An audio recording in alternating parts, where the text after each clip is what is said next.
just had a meeting with Min Press Mike Eman. Throughout the year we have several meetings with the government.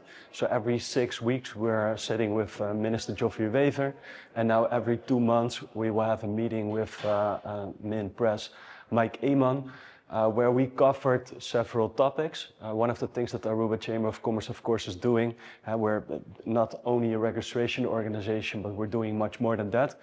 We represent 16,000 companies on the island.